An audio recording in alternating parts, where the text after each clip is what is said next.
I'm going to share a little neuroscience tidbit. Love it. But I think it's one that you'll appreciate. Most people don't know this, but there's a brain structure called the anterior mid-cingulate cortex. As we pointed out before, that's a noun, it's a name, it doesn't mean anything. Right. We could call it the Cookie Monster. Right.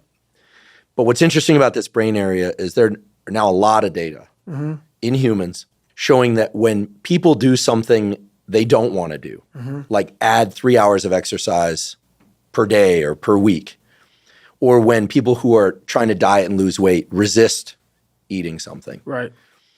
When people do anything that they, and this is the important part, that they don't want to do. Right. It's not about adding more work, it's about adding more work that you don't want to do. Yes. This brain area gets bigger. Yep.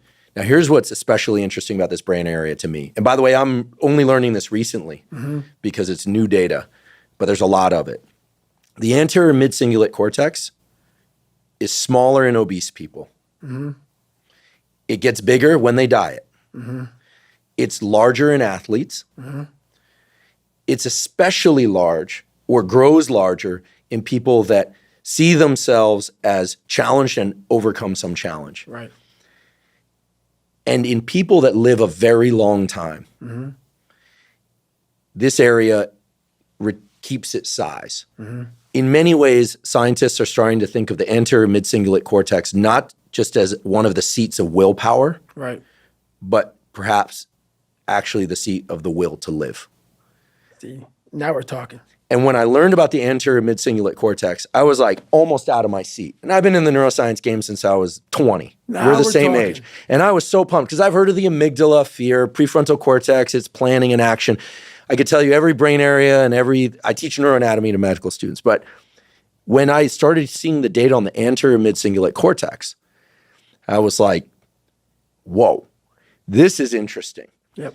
And all the data point to the fact that we can build this area up. Yep.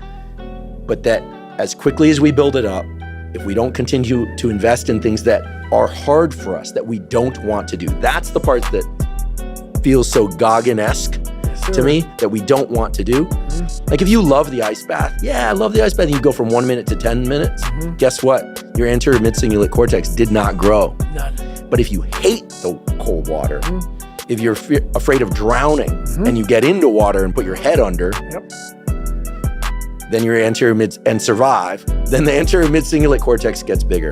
But if you don't do it the next day, or if you do it the next day and you enjoy it, because hey, I did it yesterday, woohoo, happy me, Merry Christmas, as you would say. Merry Christmas. Guess what?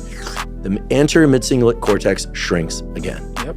To me, this is one of the most important discoveries that neuroscience has ever made.